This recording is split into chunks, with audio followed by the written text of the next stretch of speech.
আর গতকালকে আমরা same jointly একটা অপারেশন করেছি যোগেন্দ্রনগর রেল স্টেশনে। আমরা আগরতলা জিআরপি, আরপি এবং বিএসএফ মিলে। তো এখানে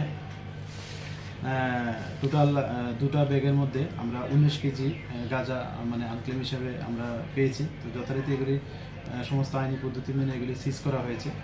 তো এগুলি আমরা দেখছি যে এটা মানে পেছনে কে বা কারা যুক্ত আছে। তো যারা এটার পিছনে যুক্ত আছে আমরা অবশ্যই তাদের এগেনস্টে লফুল অ্যাকশন নেব। মানে কিছুদিন ধরেই মানে অনেক দিন ধরেই দেখা যাচ্ছে যে বাংলাদেশি মানে বিশেষভাবে বর্ডার কারা তার বেড়া পার করে ভারতে প্রবেশ করছে।